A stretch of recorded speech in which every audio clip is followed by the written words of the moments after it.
handouts. We're going to continue because we have 4 absolutely formidable women up here. They have led very different paths, but each of their paths has led to success in international trade. And what I'm hoping is that hearing their stories and their lessons is going to underscore for you the huge potential for African and diaspora women enterprises, and also to encourage you to think about how your business, how your entrepreneurial idea might have a future in international trade. So enough from me. We don't have much time, and so what I'm going to do is to ask each of the panelists to do a couple of things at the same time. Introduce yourself, briefly tell us about your business, how you got your start, but weave into it the fact that you're up here means you've already found success. You found success, but you, I suspect, have encountered some obstacles along the way because you are in an export business, because you're a woman, because you're a woman of color.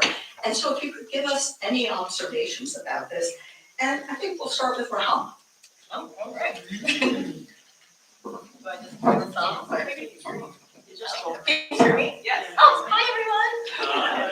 So my name is Rahama Wright, and I'm the founder of SheaYaleen Enterprises. And I just want to thank the Commerce Department for inviting me to participate in this conversation.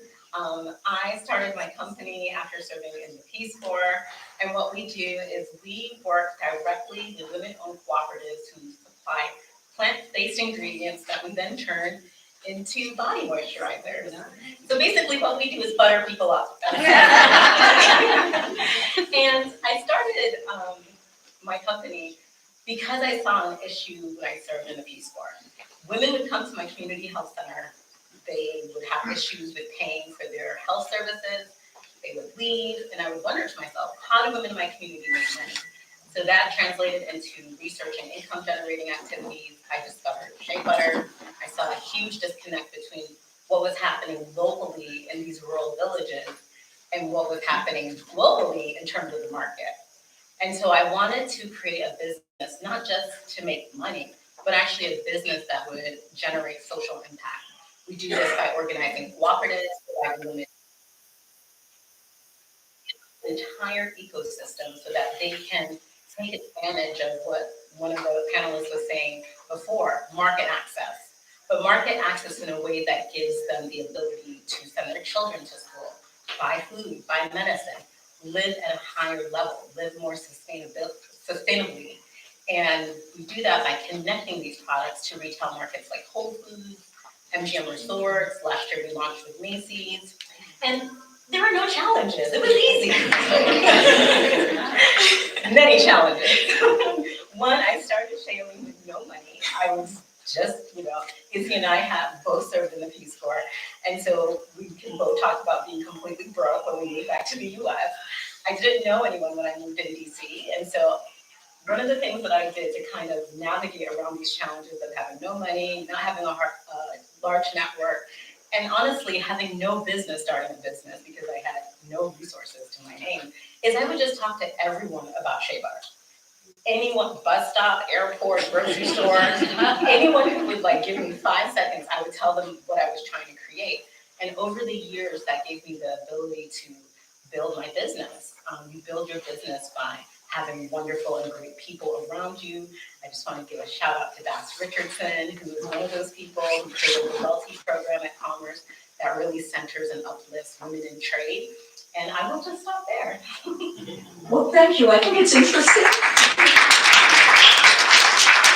I think it's interesting how you were telling your story drove home one of the messages that Pamela on the prior panel did, that when you give a woman resources, it doesn't just go into her pocket, it goes to her family, it goes to her community.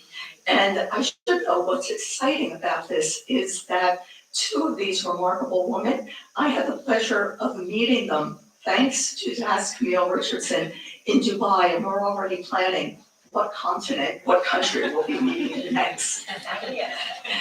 So if I could move on to you, Habiba, to give us your story.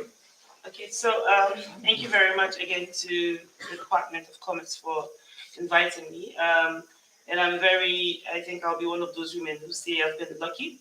I'm currently being funded by the USTDA, the United States Trade Agency.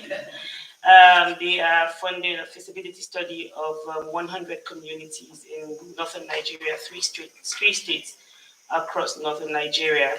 My work is about energy, and I know that everyone knows for us to all run our businesses, there's a need to have the right kind of energy, and it has to be reliable. One thing that's very poor for us in Nigeria is electricity. We have over 70% of the people in the rural communities not having access at all to reliable energy. And I started my work in 2010 because at that time I was born of a mother who had a roadside restaurant where we cooked on open fires by the light of a kerosene lantern. And I was luckily at the Partnership for Clean Indoor Air forum in Uganda in 2009, and I found out that for every 2 hours anybody sat beside an open fire or kerosene lantern, you had inhaled an equivalent of a pack of cigarettes.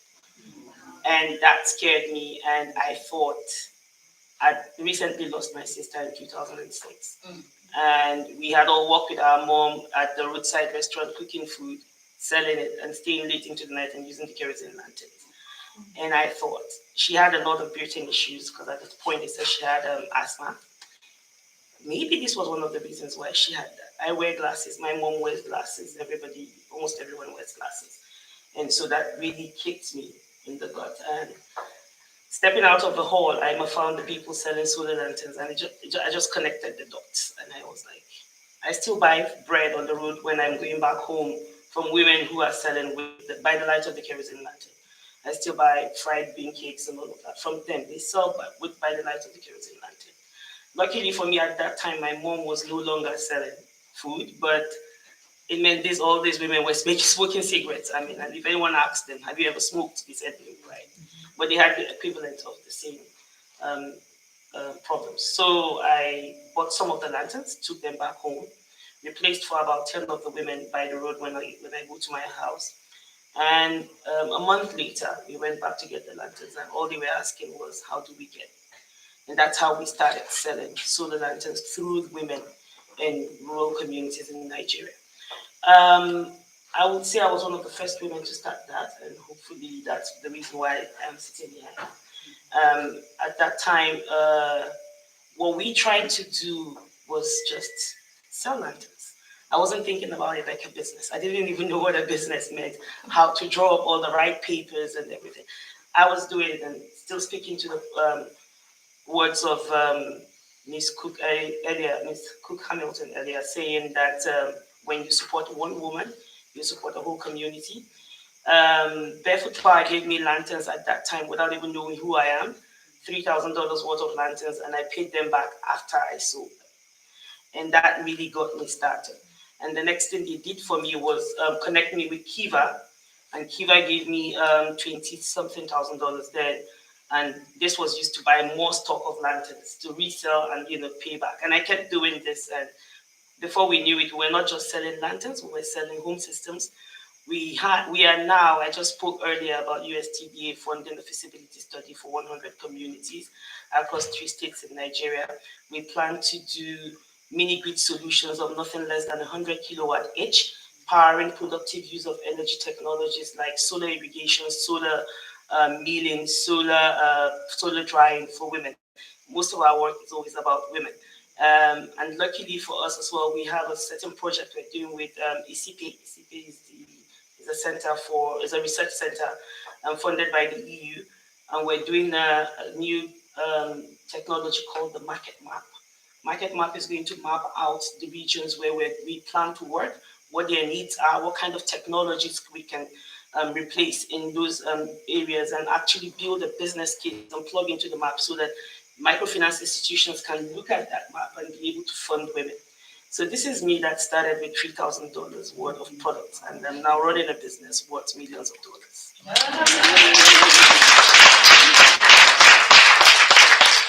Well, Habiba, I have to thank you for making your story so personal, but I'm struck by the fact that both you and Rahama started as grassroots as could be, and you just had a passion and a perseverance, and that those personal traits were a part of it.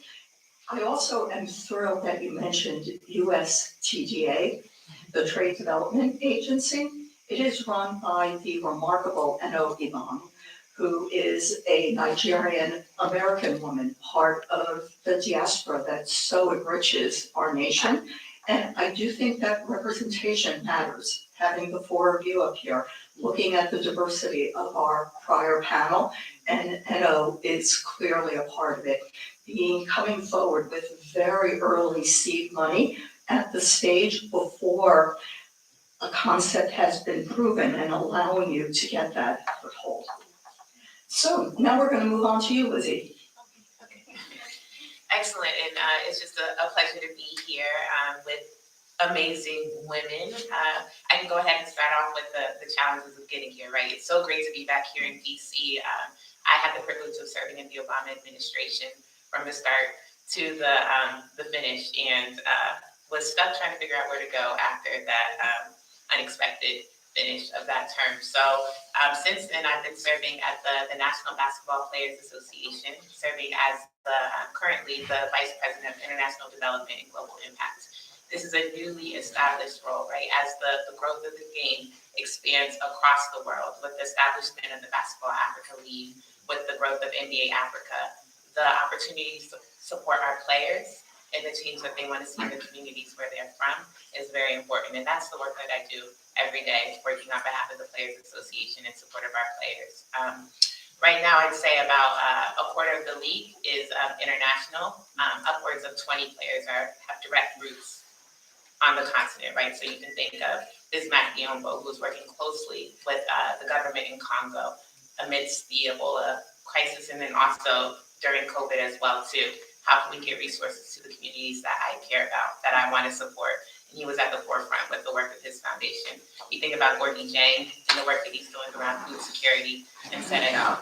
And you think about the 20 plus Nigerians who are across the league who are really looking to advance social impact on a global scale. So this is why the new role that I'm in was created. And how can we create those right partnerships across all the industries to really advance change I want to say at the hands of the diaspora and the next generation. And those are the players that I work with. I think I was talking.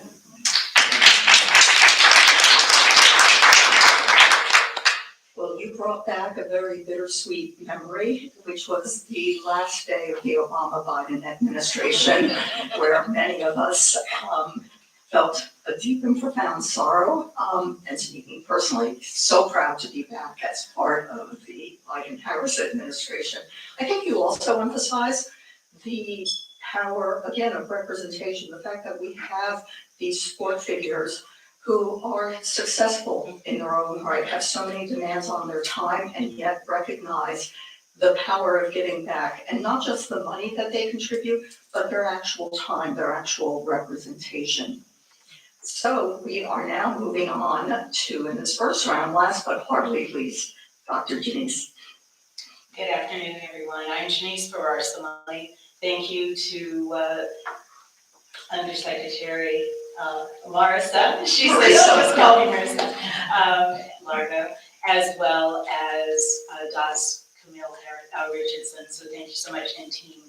It's quite an honor to be here and to follow that incredible panel. I am based in Silicon Valley. I also have an office in the metropolitan Detroit area, in which I am from. And my family moved to Silicon Valley before it was Silicon Valley. So if you could imagine, during the last migration, if you will, westward, my father was an electrical engineer. I too am a product of environment, slightly different environment, however. And my mother was a stay-at-home mom. And so what I saw was the evolution of the Silicon Valley. I saw companies being built, monies being exchanged. My uncle, actually his name is on the Silicon patent, investments being made on napkins in coffee shops. And I thought, we need to change this dynamic.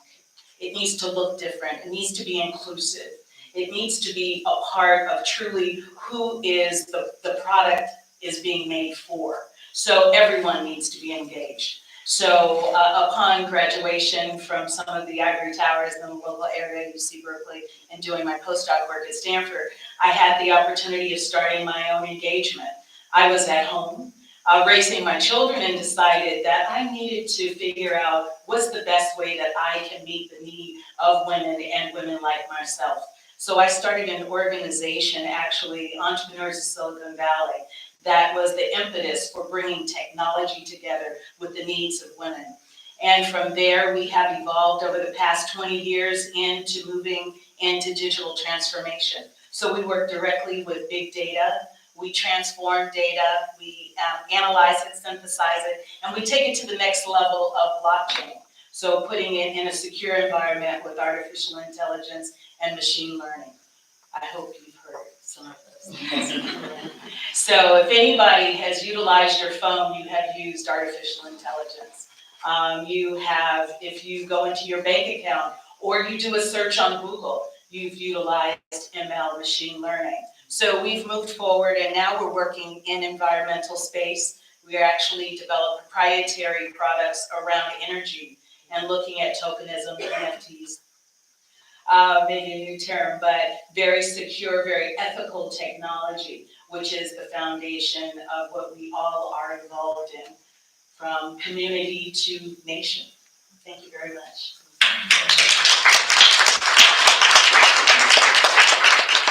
It's hard not to be inspired by you, Dr. Jeannice, and I know that you ended with community and nation. We have in common a background in city planning, which I do think tends to give one a longer term view. I'm glad that you mentioned patent. The Patent and Trademark Office is part of the Department of Commerce, and it is headed by Habiba, who had been a very successful patent lawyer in Silicon Valley. And she is so dedicated to increasing the number of women and folks from underserved communities who are obtaining patents. Earlier on, you heard references to the investment climate in Africa, the appetite that is there to invest. We know that when U.S. businesses come to us, they are looking for an investment environment that respects intellectual property rights. And so when we work government to government, we so frequently emphasize the need to have a patent regime and also a judicial system that works effectively to protect people like your family members who hold these invaluable patents. Now, we're not going to let you off the hook, Dr. Jeannice. I'm now going to turn to a series of questions targeted to each one of you. Now, you're obviously all about innovation. And so I welcome you giving us a sense of some innovation best practices that you've seen and how it could apply to folks who might be interested in doing business in Africa, and the way you've advised women on to use technology in their businesses as a tool for success. Wow. Well, first of all, it's incredible to think of innovation. What does it really take to innovate? It's creativity. And in the diaspora, my 12 years of working on the continent, that's all I've seen. From going to the villages to sitting in front of government members, working with the US Embassy, it's all about innovation. So we're looking at the ability to meet people where they are, and to focus on the resources that they have, but also to provide those resources. So we need to consider agility and curiosity, creativity, and providing the resources that are needed.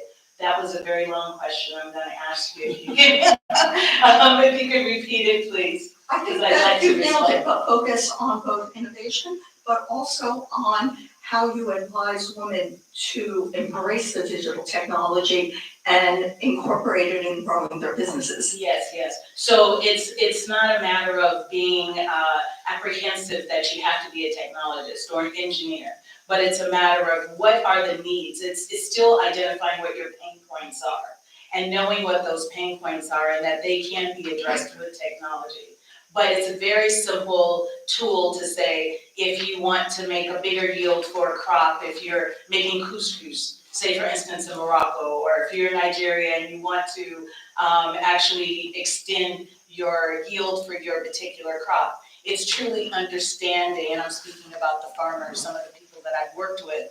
So it's an opportunity for them to understand that you can actually connect via your phone in order to analyze and to do a lot of the analysis within your market to know that you can connect globally with your end-to-end user. So that's just one way of technology being utilized. But it also is a matter of connecting with the people that have those resources. I'm not sure if I addressed it completely, but I'll get there. You nailed it.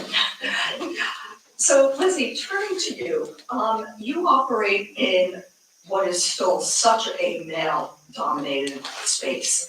Can you tell us how, as a woman in the sports world, how it shapes your day-to-day work? And also, as we've seen sports grow in the African marketplace, how the role of women in sports is advancing in Africa? That's a really good question. Let me make sure that I answer both parts of that. But I think you've seen, even with my time working within the basketball industry over the past 6 years, the growth of women in leadership roles, right? I have the privilege of working at a union that is led by a woman, right? One of the biggest unions in the world. There's a Black woman at the helm who's fighting for the rights of players and the opportunities to generate revenue, whatever their vision is. It's a Black woman. You look at Morgan Cato, who's now an assistant GM for a basketball team, the Phoenix Suns. And now as you're looking at the growth of NBA Africa, the head of NBA Nigeria is a woman, Femisola Abudu. So there's been huge shifts over the years.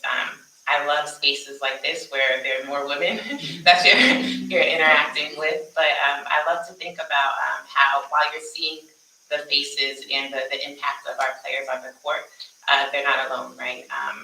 I think about all of the managers of our basketball players, right? From Carmelo Anthony to Chris Paul. These are women who are supporting them behind the scenes. And those are the women that I'm working with as we're looking at their philanthropic social impact endeavors and how can we support them to give back to North Carolina, to give back to Akron, Ohio. LeBron James is head of this foundation, is a woman as well too. So we're there behind the scenes, and I think it's more and more important for us to be at the forefront. We're empowered by our women in the WNBA. The new president who was just elected, I think a couple of hours ago, Nneka Ogumike, she was elected for a third term as well too. So there are pockets of us throughout the industry, and I think it's just more and more important as the game continues to grow on the continent to have women in the room as partners, as thought partners, as collaborators, because we do bring that collective impact approach. How are we looking across industries, across the sectors to really achieve a shared vision around what the industry of basketball can bring? Thank you. Habiba, you gave us just a little bit of a flavor of your incredible accomplishments in clean and renewable energy. Based on that, are there resources that you would want to share with folks here in the room, but also who are listening remotely, about how they can adapt more sustainable practices in their own industries? Well, luckily now with climate change, everyone is being forced to look inwards and see how by yourself from your own little circle, you can take leadership and start cutting down on your own emissions. And I know that in the developed countries, you guys have this all figured out. We are still trying to see how in almost all figured out, at least better than us in Africa, I would say.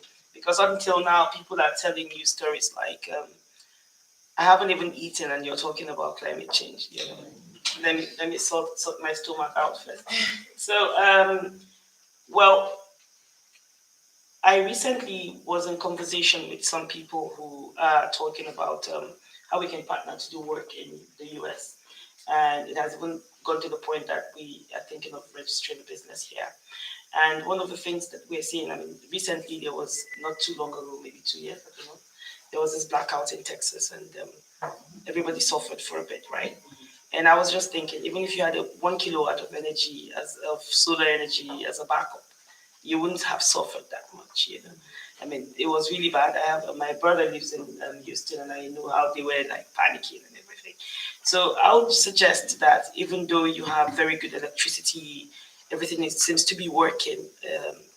Even if it doesn't take out your totally like your energy bills, it would reduce it to a certain extent, depending on how big of a energy solution you put, a renewable energy solution you adopt on your household. So, I mean, first things first, I would advise everyone to get a solar solution in their homes. Probably I'll be the one selling it.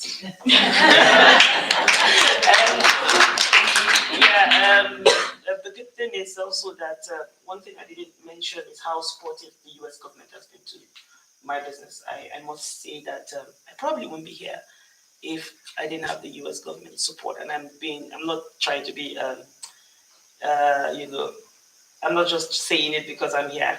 USADF was one of the first companies that actually gave us money that was beyond $20,000.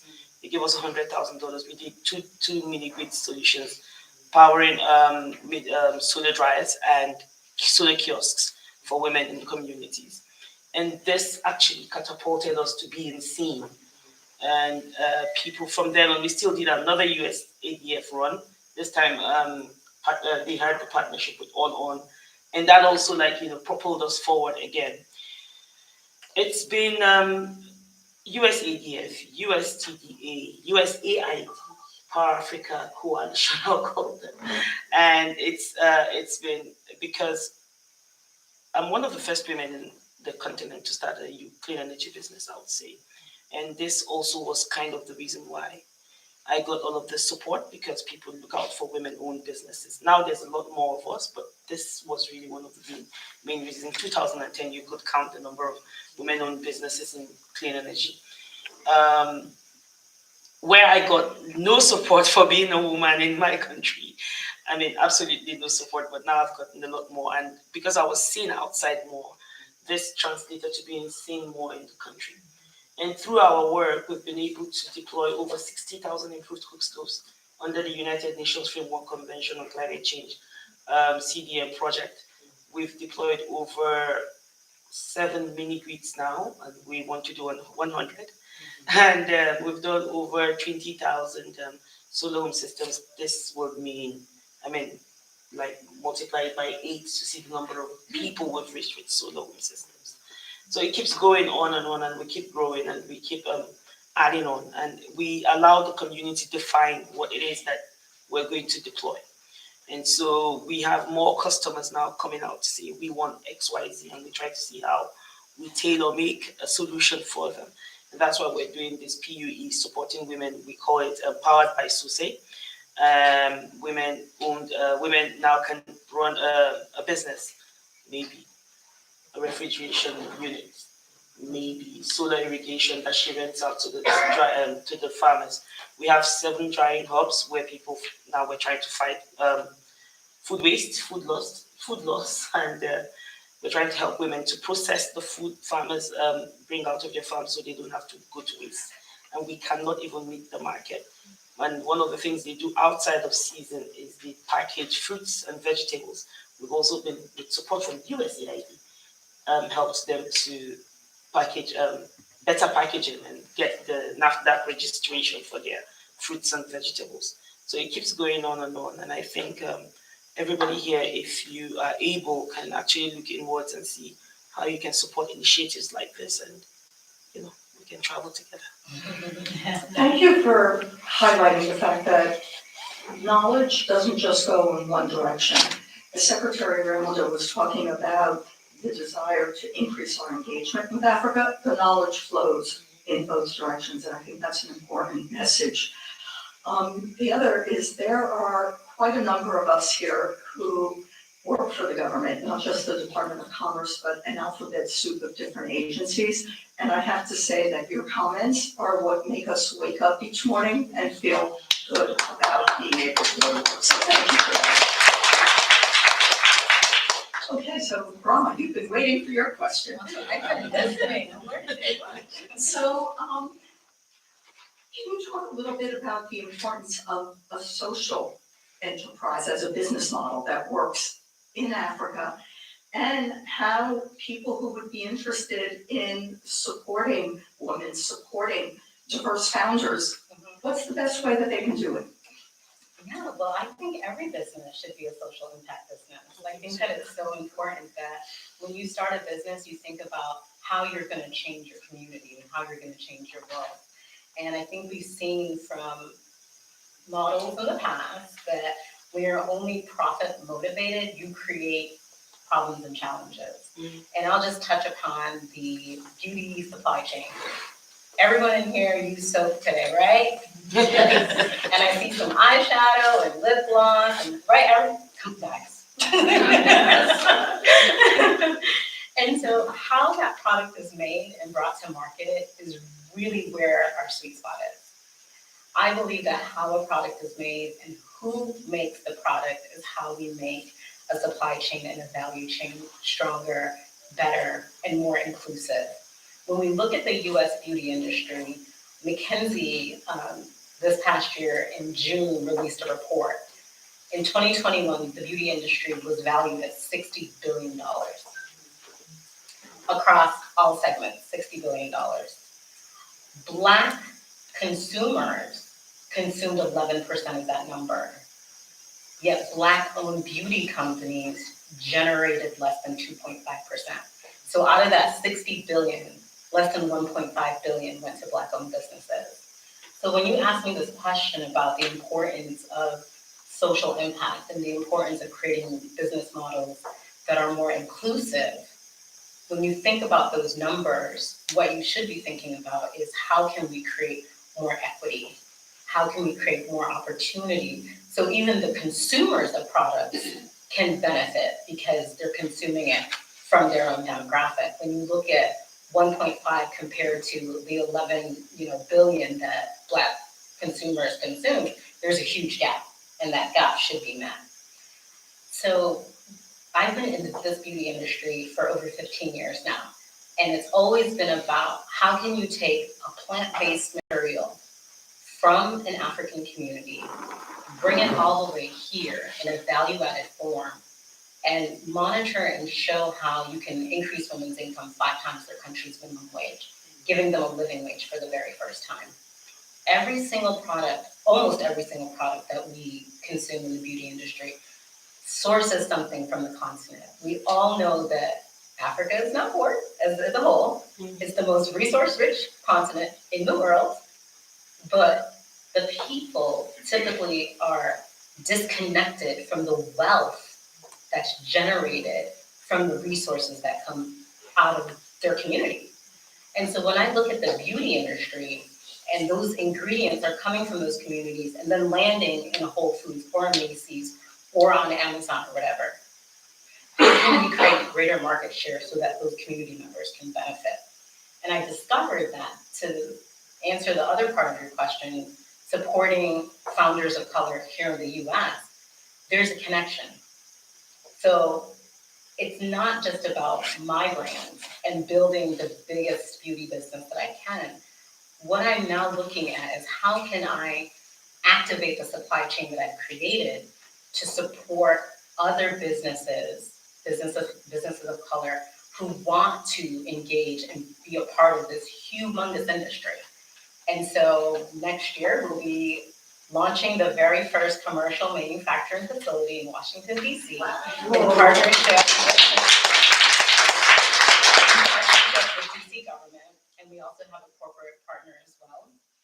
And the entire vision is to create access to manufacturing solutions for underserved communities of color who consume in the beauty industry, but cannot create businesses that are successful in the beauty industry. And I think this is a really important point for me to make. Earlier in the first panel, several people talked about how women create the most businesses.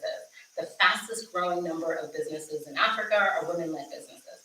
the fastest demographic of businesses started in the US are Black-owned businesses. But here's the thing, we are starting and growing micro businesses. We are starting and growing businesses that don't get to scale. We are starting and growing businesses. JP Morgan, there's a statistic. The average Black women-owned business in America generates less than $30,000 a year. That's the average. So over 80% of our businesses. So yes, it's great that we're starting all these businesses, but it's not so great that we're not making enough money. And part of the reason is because we don't have our own spaces. There's lack of ownership. And when you cannot transform any economy and not look at manufacturing revitalization. Any example in the history, there's always been a connection between making products and being able to see economic change and development. So the connection to the diaspora, to your question about founders of color, is over here in Africa. So we work in Ghana, we're expanding to Uganda, Senegal, Morocco, and some other countries. These women are making these plant-based ingredients that then will come here in value-added form and then manufactured by communities of color who will be selling you your hair care product, your facial care products, your beauty care products. Transformation happens on both sides. Job creation happens on both sides. And that's how we build businesses that center center communities of color who typically are the most underserved communities. And I just wanna, to Habiba, my sister over here, just wanna give a shout out to the commercial officers in the audience. I don't know if there's one from Ghana, but we just did acrobats to bring one of our cooperative members here. She literally, right before I came out here, got on a flight in Accra to come here tomorrow to participate in the U.S. Africa Business Forum. That would not have happened if I was not stalking you guys at the embassy. So thank you for all that you do. And small businesses like us, we sometimes we don't get the attention because we are small. You know, we're not the large companies, and so sometimes it's really easy to overlook us. But don't, because we're the ones creating the innovation. We're the ones creating those jobs that are really transforming our communities and transforming the places that we live and serve. Well, I want to thank you for giving a commercial for the Department of Commerce's International Trade Administration. We have this incredible network of trade experts who are positioned in approximately 80 locations around the globe, and they understand how to do business in countries as diverse as can be. They are paired up with trade experts in over 100 US locations, and they range from the biggest cities to rural communities. And they are charged with understanding the businesses in their community who might be looking to do exactly what you've done with SheaYaleen. And so we love to have more work. Please reach out to us. As you said, it's easy. The big boys, they have their lawyers, they have their consultants who can help them navigate the business environment. We are very focused on micro, small, and medium enterprises and on businesses in historically underserved communities. And I actually look to you as an example of exactly the type of success we're looking for. The numbers may not be in the billions today, but you are forging the linkages. I was also really struck, as you mentioned, the additional countries that you're looking at. We frequently find that businesses started in the US by a member of the diaspora may naturally have their first export opportunity in the country where they have ties of family and culture. But think about if having exported to one country, you go to 2 or to 3, the opportunity that is there is just boundless. So now we've been inspired by these incredible business folks. Your turn to ask questions for a few minutes. Yes. First of all, thank you and congratulations to all of you. If you wouldn't mind making sure we know the names of your businesses and your full names, that would be helpful. But I work with a lot, I own the Global Black Women's Chamber of Commerce, so a lot of small and medium businesses that are startups and trying to sustain. But we also work with Black women caregivers who are they want to do social impact, but they're so burdened down by the social issues like violence and poverty. So we've never thought of like taking one of these closing churches and making it a manufacturing station. So I was just saying, how do we change the mindset of poverty? Because somehow nonprofits think we're not supposed to make any money. So how do you suggest in these urban areas where there's so much violence, how do we change the mindset of what would be a good business for those who work with the everyday people? Now, with respect to your first question, we can make sure that up on the website are the names of the women and their businesses. We're working currently for our Samani group is the name of my company, Dr. Jeannice for our Samani. We're working in OZ areas, opportunity zones, currently to actually build out intellectual property hubs, innovation hubs, and tapping into the faith-based community to, number one, help them with their taxation, because a lot of churches have gone online. Yeah. So they're not giving as well, some churches are not growing, and so they need the support. Also, they really do speak to the needs of the community. So with that said, we're actually building out these innovation hubs whereby the community can be educated. You can find out truly what those pain points are for the small businesses, for the micro businesses, and work directly with them. We have a certified entrepreneur program through the University of California and Santa Clara University, and so that is to support individuals with knowledge and as well as building out, now I can get back to my other question, building out in the diaspora innovation hubs. We have one in Abuja and also outside of Lagos that is doing international exchange with Silicon Valley as well as Michigan, which is the technology hub, which is where technology began in Detroit. So that's a way for us to build out those communities and to connect directly with the communities themselves. Did I see another question, Mark? Yes. I'm just curious, especially If you could identify yourself. Cassandra Johnson.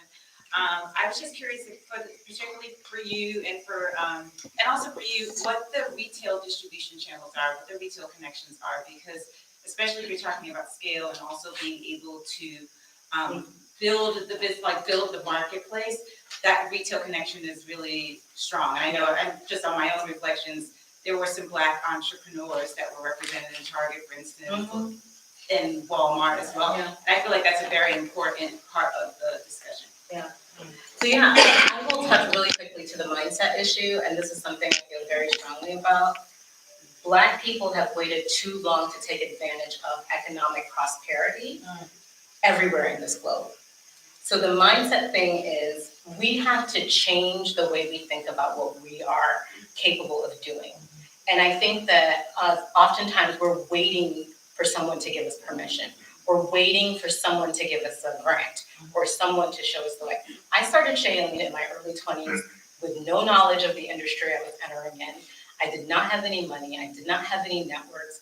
And I started it and failed forward, right? So there are a lot of mistakes that I made in the beginning. And I think that we have to be willing to make mistakes so that we can change our community.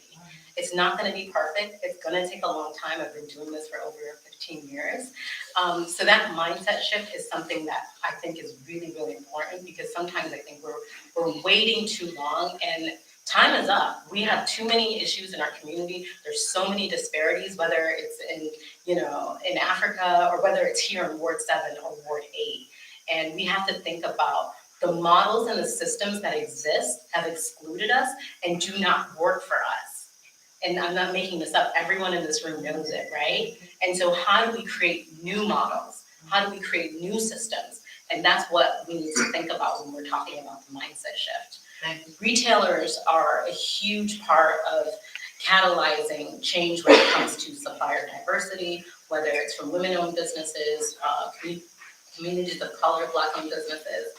There is no better time than now to get products into retail distribution. I mean, I first got into distribution in 2013, and the attention that's given now to BIPOC-owned businesses, I've never seen it before. Every major retailer has a program that is even beyond their supplier diversity, where they want to show their commitment to diversity, their commitment to Black-owned businesses. There's a program called the 15% Pledge.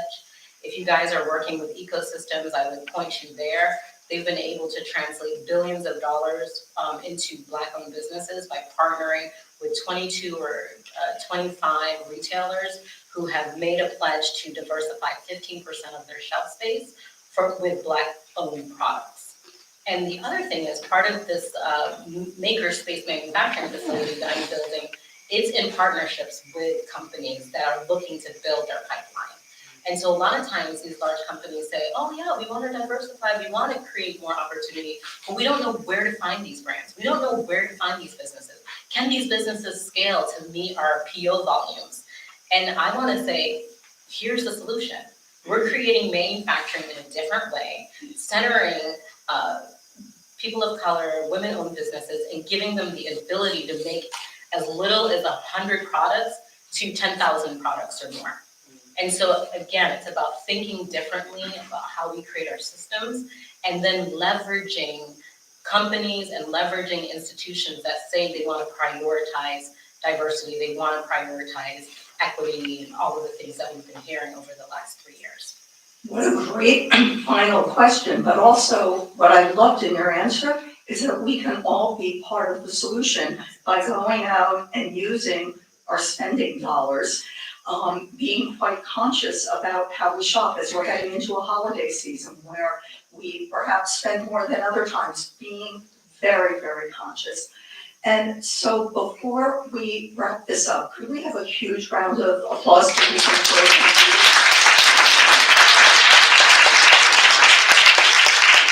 And now back to you, Ms. Hope, for taking us home. I love those shoes. You're part of the job.